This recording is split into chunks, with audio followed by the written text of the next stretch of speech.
Welcome, curious minds, to another deep dive. Today, we're embarking on a really profound journey. It takes us way back, right to the origins of what it means to be human and, well, how we seek meaning in the world. Have you ever really stopped to consider that innate human drive, the one to understand, the unseen forces, nature, life, death, this vast, sometimes scary world we live in? Our earliest ancestors, they faced these huge questions head on long before formal philosophy or religion as we know it. So today, we're plunging right into the heart of Paleolithic animism. And this isn't just like some dusty historical topic. It's really about uncovering the bedrock, the foundation of our relationship with nature, with the sacred, maybe even with ourselves. We'll explore how early humans saw the world as alive, full of spirit, Yeah. and what that worldview actually meant for them, their survival, their societies, how they understood existence. It's a lens, really, to see the deep roots of human spirituality and that enduring connection we have to the natural world. For this deep dive, we're drawing on a lot of stuff. Archaeological finds, anthropological research, scholarly thinking about the Paleolithic. Our mission is pretty clear. Pull out the key nuggets of knowledge about the spiritual lives of these early humans. We want to give you a shortcut, basically, to understanding the profound insights hidden in these ancient practices. What surprising facts, what deep understandings are we going to uncover about the human mind, its connection to the world tens of thousands of years ago? Prepare to maybe have your view of the Stone Age shifted a bit. Let's find out. Okay, let's unpack this then. To really get Paleolithic animism, we first need to immerse ourselves, put ourselves in a world that's vastly different from ours now. We're stretching back, 2.5 million years to the start of the Stone Age, but our focus today is mainly on the Upper Paleolithic, so roughly between 100,000 and 10,000 BCE. So what was life really like back then, and how did that set the stage for these unique spiritual beliefs? That context is absolutely critical. Yeah. You really have to get it. Their environment wasn't just scenery, it was their whole world in a way that's hard for us to fully grasp today. The Paleolithic era, the old Stone Age, it was fundamentally defined by two things. One, the sophisticated use of stone tools, that was their high tech, right? And two, a dominant hunter-gatherer lifestyle. So imagine constant movement, not for fun, not for leisure, but out of sheer necessity. Humans lived in these small, very close-knit nomadic groups, typically maybe 20 to 50 people, sometimes fewer. And these groups were always on the move, following the seasons, crucially, following the migrations of the animals they hunted. There was no farming to tie them down, no permanent villages, no stored food surplus like we think of it. Their whole existence was tied to the immediate shifting pulse of nature. Every single day was a direct negotiation. Which leads right into that huge reliance on nature. Direct, inescapable, like you said, not a philosophical choice. It was just the reality. Every day, their survival depended on understanding nature, navigating it, maybe even appeasing it sometimes. It wasn't just about finding food, was it? It was about being part of an ecosystem, a living system where they were just one part. Exactly. And this profound, immediate dependency, it created this really complex relationship with the environment, nuanced, much more than just, taking resources. And on one hand, there was real palpable fear, constant threats, big predators, cave bears, saber-toothed cats, you name it, the brutal unpredictability of weather, blizzards, floods, droughts, things that could wipe them out, and always the possibility of famine, always lurking. A single bad hunt, a sudden freeze killing off game, a drought that shrivels the plants. They could literally be the end for a small group. Survival margins were incredibly thin. But on the other hand, there was this immense respect, almost reverence. They understood, maybe with a clarity we've lost, that their lives were completely sustained by what nature provided. They relied utterly on the animals they hunted. For food, sure, but also hides for clothes, shelter, bones for tools, weapons. The plants they gathered gave them food, vital medicines, materials for baskets, maybe shelters too, and water. Clean, accessible water was, life itself. So this constant intimate life or death interaction, it wasn't just physical, it was deeply psychological. It shaped their entire worldview, how they saw every rustle of leaves, every animal track, every change in the weather. Survival wasn't just about strength. It was about sharp observation, interpreting their world. And that constant watching, interpreting, it naturally leads you to search for meaning, doesn't it? Okay, and this is where it gets really interesting, really transformative. Because alongside this intense environmental dependency, we see this crucial development within Homo sapiens during this same period, a unique cognitive leap. It wasn't just about getting better at surviving, it was the evolution of the mind itself, which, as you say, directly set the stage for spiritual thought. Indeed. The key development here was the significant growth, the increased complexity of the prefrontal cortex in Homo sapiens. This wasn't just a minor tweak. It was a profound biological shift. It unlocked entirely new ways of thinking. We're talking about the capacity for highly abstract thought, thinking about things not right in front of you, understanding cause and effect beyond what you can immediately see, planning for the future. It also gave us imagination, visualizing things, creating mental models, playing what if, and crucially, sophisticated symbolic communication, not just grunts, but symbols, metaphors, complex stories. This biological evolution, it wasn't just about being smarter in a simple sense. It laid the absolute groundwork for complex spiritual beliefs. It let them process concepts like a soul or a spirit separate from the body, and afterlife.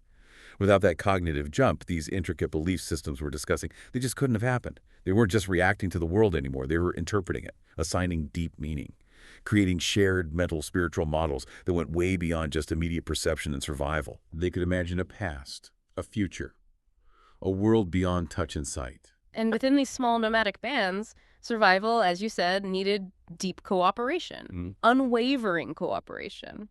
Yeah, but this constant dance with nature and this blossoming mind, Yeah. how did that feed into their social structures? It feels like shared beliefs would become incredibly powerful, wouldn't they? Yeah. Survival was absolutely a team sport, no question.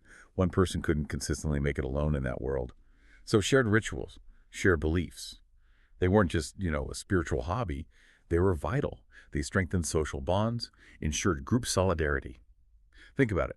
If everyone in your group shares the same basic understanding of why the river flooded, or why the hunt was good this season, or why someone died, it gives you a common framework, a shared way to understand and navigate a world that was often dangerous, often confusing.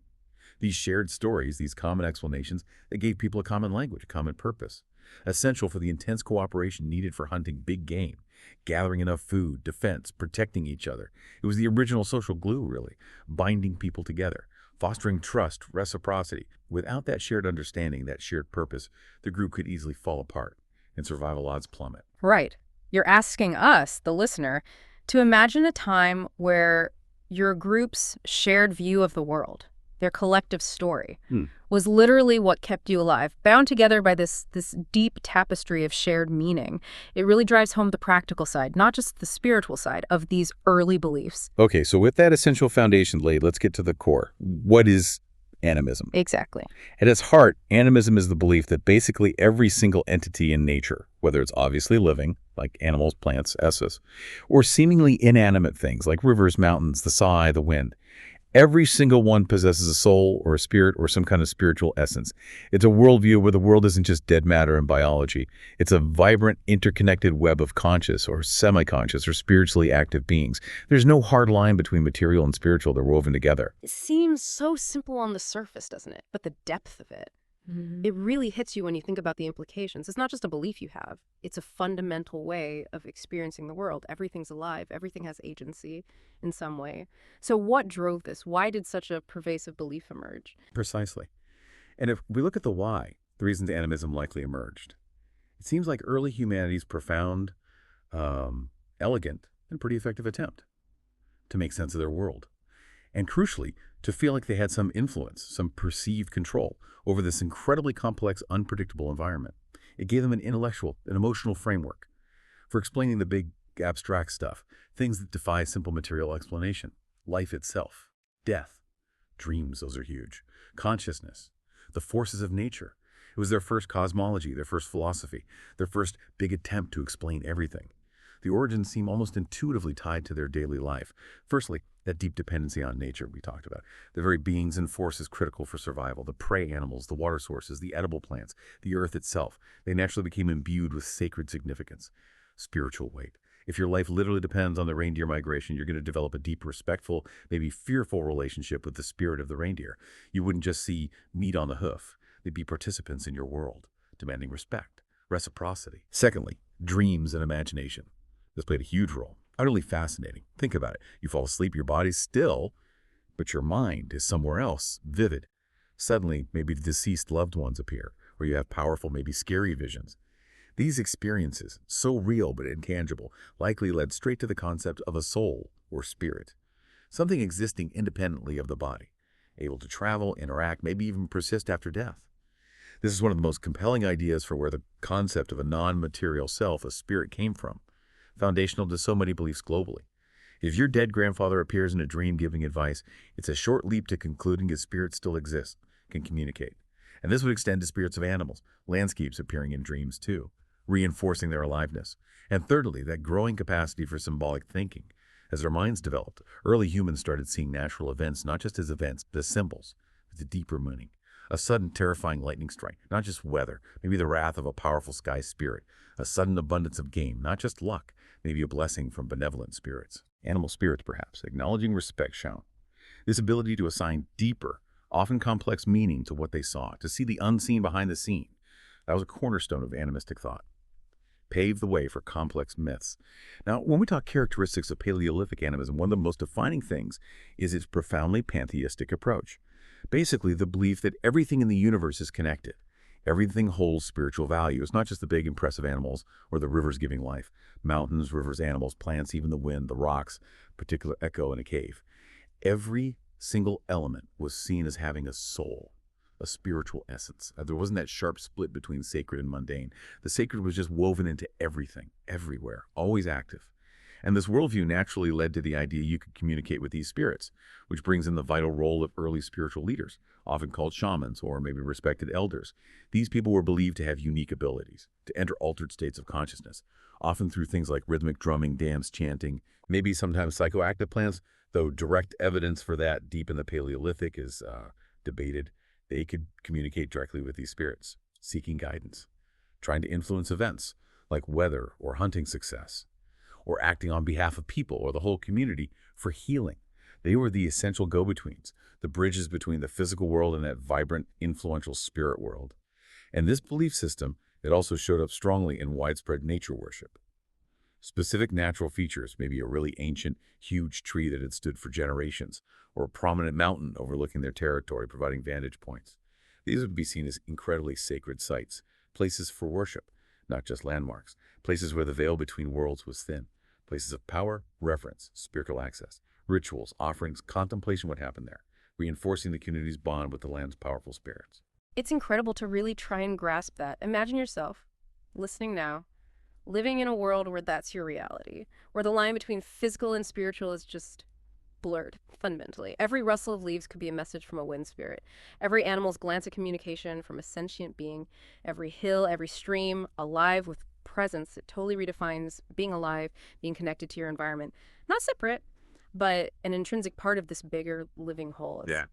Powerful idea. And this is where it gets really tangible, exciting even, because we're not just spinning theories here. We have actual physical evidence of these beliefs, carved in stone, buried in graves, crafted into figurines.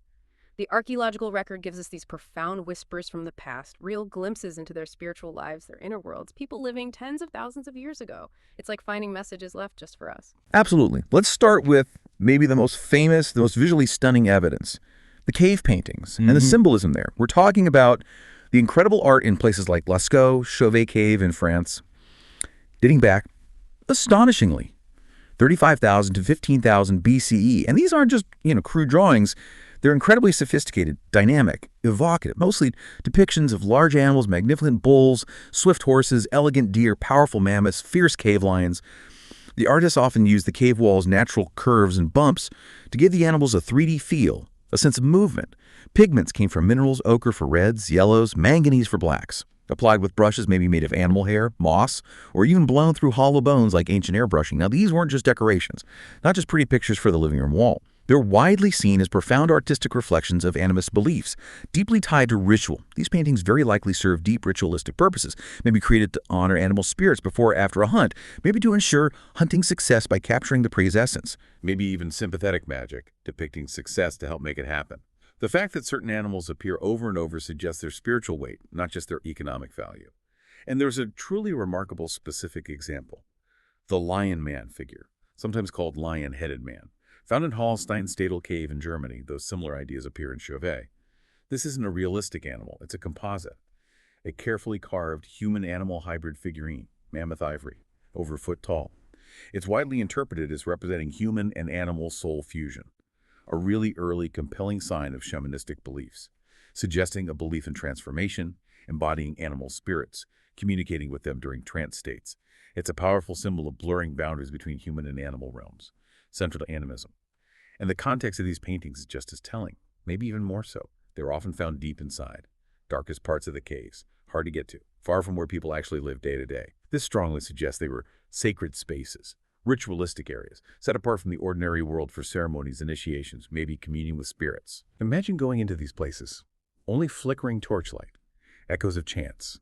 These powerful images suddenly appearing from the dark. They weren't public galleries, they were sanctuaries, often with amazing acoustics that would amplify sound, heighten the whole experience. Plus, we often see symbolic figures besides the animals, geometric shapes, dots, lines, grids, chevrons, and handprints, often right alongside the animals. What do they mean? Maybe ways to connect with natural powers, marking sacred spots, conveying spiritual messages, maybe even a kind of signature or a prayer left during a ritual, or representations of visions seen in trance. Scholars still debate the exact meaning, but just their deliberate inclusion shows the depth of symbolic thought happening there. Okay, moving from cave walls to the earth itself, we find compelling evidence in burial rituals. These tell us so much about how early humans understood death, and crucially, that they believed in something beyond the physical end. We have evidence of intentional burials going way back, as early as 100,000 BCE, long before Homo sapiens were the only humans around. This shows a profound ability to process mortality, not just as an end, but maybe a transition. Possibly believe in an afterlife or the spirit continuing.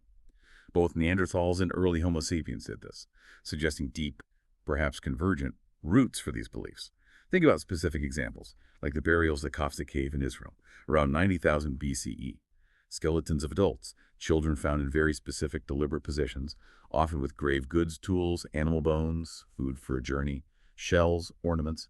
This practice strongly suggests a belief in life continuing after death. The soul may be needing provisions, personal items in another realm. It implies a journey, a new state of being, or needing protection in the spirit world. Another really poignant example is Shananar Cave in Iraq, the famous flower burial, a Neanderthal individual about 60,000 BCE. Now, there's some debate about the flower pollen, maybe animals brought it in, but the prevailing, more poetic idea is ritual flower offerings, maybe placed to honor the dead, mark the sacred spot, accompany them on their journey. The careful placement of the body, the evidence of care even after death. It points to a reverence beyond just biology. And a very common element across many Paleolithic burial sites, Europe, Africa, is red ochre, that earthy pigment, with a vibrant red color. It's almost universally linked with blood, life, vitality, birth. Its widespread use in burials, often sprinkled over the body or grave goods, likely symbolize belief in a life-death cycle. Regeneration, transformation, not an absolute final end. It reflects animistic views on the continuous flow of existence, a powerful symbol of renewal, life and death, or preparing the deceased for a new phase of being. It speaks to a deep understanding of cycles. Next up, we have those captivating Venus figurines, small, portable, often exaggerated female figures, usually carved from stone, bone, or ivory. The most famous are maybe the Willendorf Venus from Austria, about 25,000 BCE, and the Hohlfels Venus from Germany, even older, around 35,000 BCE, one of the earliest undisputed human depictions we have. These figures, they typically have emphasized breasts, hips, sometimes bellies. Facial features are often minimal or just absent. They're widely interpreted as symbols of fertility, abundance, maybe even representing an early mother goddess cult, revered for her life-giving powers. Crucial for the group's survival, continuation. Some scholars suggest other ideas too, self-portraits, early teaching tools about anatomy, reproduction. But in the context of animism, these figurines could represent that deep reverence for nature's productive power. The earth itself is nurturing, life-giving, embodying the land's abundance. Or maybe they express profound respect for women's critical role in the life cycle, the group's continuation. Recognizing their unique creative power, they embody that generative force of nature, linking human fertility to the fertility of land and animals. The exaggerated features might not be about realism, but emphasizing their symbolic role as channels of life. It's also worth noting their physicality, like I said, made from durable stuff, stone, bone, ivory, and deliberately portable, often small enough to fit in your palm or carry in a pouch. This portability suggests they might have been personal amulets for protection, good fortune in hunting, fertility, or used in intimate private rituals, not necessarily big public ceremonies, objects of personal spiritual power. Which really brings up an important question. If these beliefs were so central, who guided the spiritual practices? Who were the intermediaries? The ones who could navigate this complex, vibrant spirit world? That's exactly where shamanism comes in. And it's a thread that really weaves through a lot of the evidence we've discussed. The archaeological evidence, especially in the art, strongly points to the vital role of shamans, individuals believed to have a unique ability to communicate with the spirit world, enter altered states, guide their communities through spiritual insight, healing, divination, They were often healers, diviners, ritual leaders, storytellers, holding huge spiritual and social influence. The evidence for shamans is strikingly there in some cave art. We find those human-animal hybrid figures, individuals shown with bird heads, deer antlers, other animal features. A famous one is the sorcerer from Le Trois Frères cave in France, a composite being human, bison, deer antlers. These are often interpreted as shamans embodying animal spirits, or undergoing spiritual transformation during trance, literally bridging human and animal realms in ritual. They signify that blurring of boundaries, the ability to step between worlds, harness power from both. And these rituals weren't silent or static. Those deep caves, the acoustics, the darkness, they might have been used to induce trance states, meditation, vision quests, where sensory deprivation, echoes, could enhance the spiritual experience. Crucially, the discovery of bone flutes, like from Istrid's cave in Germany, or the earliest known from Hohl Fels caves around 40,000 BCE. This is direct evidence that music, and likely dance, were integral, powerful parts of these rituals. Music, rhythmic movement are well known across cultures for inducing altered states, helping the shaman's journey, engaging the whole community, fostering collective trance, shared vision. It's astounding, isn't it? When you put it all together, these aren't just static objects we're digging up. They tell this vibrant, active story, a dynamic spiritual life. It reveals a world where direct interaction with the spirit world wasn't some abstract idea. It was a fundamental, lived part of existence, woven right into daily life, giving meaning, purpose, a way to navigate a tough world. It makes you realize how rich their inner lives must have been. So, okay, what does this all mean beyond just individual belief? How did animism shape their daily lives, their societies? It wasn't just a private thing, right? It clearly had huge implications for how they lived together, their whole cultural framework. Absolutely. Animism wasn't just a spiritual concept. It was foundational to their society, their resilience, their survival. First off, shared rituals, beliefs were an incredibly powerful unifying force for those small groups. In a world full of danger, uncertainty, having a common understanding of the world, a shared story about why things happen, a collective purpose, a common way to interact with the unseen, that was essential for cohesion. Take pre-hunt dances or songs, for instance, not just warm-ups. Deeply spiritual preparations. They fostered a collective purpose, instilled courage, reinforced group identity, strengthened solidarity. Everyone was literally on the same page, spiritually and practically, bound by a collective belief that their actions, their reverence, could influence the hunt's success, the group's well-being. Secondly, animism provided a profound and actually practical way to understand, cope with, and adapt to their environment. It offered explanations for things we might just explain with science now. If a river flooded unexpectedly, causing hardship, threatening their camp, it might be seen not as random, but as the anger of a powerful river spirit, maybe displeased by a broken taboo, lack of respect. This interpretation, instead of paralyzing them, prompted them to develop rituals, to appease the spirit, offer sacrifices, or learn when and where to avoid its wrath. This spiritual framework actually helped them develop coping mechanisms, adapt their movements, gave them a conceptual tool for navigating, even symbolically influencing, their world. It was their early science, psychology, theology, all rolled into one system that offered explanation and perceived control. And if you connect this to the bigger picture, it's clear animism was truly the bedrock for later belief systems. It wasn't just some isolated ancient thing that vanished. The core concepts, animal spirits, powerful nature forces, ancestor reverence, all inherent in animism. They evolved over millennia into the complex pantheons of gods, goddesses, heroes we see in later polytheistic religions globally. Many archetypes, spiritual narratives, the very structure of how we understand the cosmos in later myths. They have their echoes, their origins in that animistic worldview. It's the proto-religion, the source from which so much else grew, providing the basic vocabulary for sacred experience. That's a really fascinating point because animism, as you've described it, sounds quite different from, say, modern hierarchical religions. With their single supreme gods, what were its philosophical, its theological dimensions? Beyond just worship rituals, what deep insights does it offer into their unique worldview? That's a crucial distinction, yeah. In animism, you don't typically find that single, supreme, hierarchical God running a show from above. Instead, it posits this interconnected web of spiritual essences, where everything has its own intrinsic value, agency, spirit. This reflects a profound pantheistic worldview. Divinity isn't separate from the world somewhere out there. It's inherent within it, permeating every element. Every rock, stream, creature, person is seen as equally important, intrinsically connected to this shared spiritual essence. It implies a kind of democracy of spirits, not a hierarchy.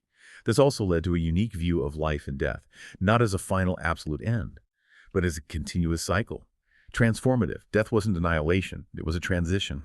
A spirit might pass into nature, maybe inhabit an animal, a tree, a waterfall, even a cloud. It's cyclical. Energy essence gets transformed, recycled, reintegrated into the living world, not destroyed. This profoundly shaped how they saw mortality, lessened its finality, emphasized continuity. Furthermore, this belief inherently fostered a deep sense of harmony with nature. Humans weren't seen as separate from nature or above it, tasked with dominion over it. Instead, they were an integral part, participating in it, part of this vast, living, sentient web. This gives us a fascinating hint at the deep roots of modern environmental thinking.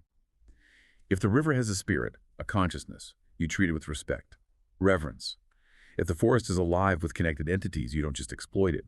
You approach with gratitude, caution, seeking permission maybe, not just taking. And this naturally fed into ethics, responsibility. The belief that every entity has a soul encourages ethical behavior towards nature, other beings. Harming one element, killing an animal beyond need, cutting down a sacred tree could displease its spirit, could bring negative consequences, affecting the whole community. A poor harvest, bad hunting, illness. It wasn't about commandments from an external God. It was about maintaining balance, reciprocity, respect within this vibrant, interconnected spiritual ecosystem. Every action had a spiritual consequence. Their ethics were ecological, really. It's truly a profound way of thinking. Insightful. This ancient worldview might offer incredible perspective on our own place today, especially as we grapple with environmental crises, maybe a sense of disconnection from the systems that sustain us. Imagine the practical, ethical difference if you truly believed everything around you, rocks, rivers, even the weather, has a soul, an active spirit. It's a powerful challenge to modern assumptions. It's remarkable, too, how this foundational belief system, animism, while having these core ideas, it manifested differently, adapted. Across different places, different environments, it wasn't just one monolithic thing everywhere. It was flexible, adapted to specific landscapes, challenges, resources. Speaks to human ingenuity, adaptability. Exactly. Let's look at some examples. Regional variations, these global echoes. In Paleolithic Europe, for instance, we saw under the cave art, the Venus figures. Animism there often focused heavily on hunting prowess, animal vitality, fertility. Survival in those colder, often tougher environments demanded a strong connection to animal spirits for hunting success, and to the generative power of the land, of women, for sustenance, continuation. Their powerful art reflects this. Celebrating the hunt, sacred feminine, both sources of life.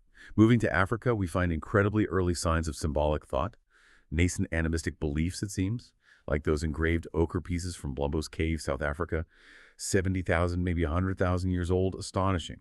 Strong evidence of abstract thought, symbolic expression, way before the European cave art. These pieces have deliberate, non-functional crosshatch patterns, precise meaning, debated. But they suggest a mind already assigning meaning beyond function, creating symbols. A crucial step towards complex animistic frameworks, points to deep antiquity for symbolic thought. In Asia, Siberia particularly, sites like Malta Bure, around 24,000 BCE, offer compelling evidence of sophisticated nature and ancestor cults. Through intricate figurines, complex burials, these cultures, living in incredibly harsh northern places, likely developed beliefs where reverence for the land, powerful animals like mammoths, and ancestor spirits were crucial.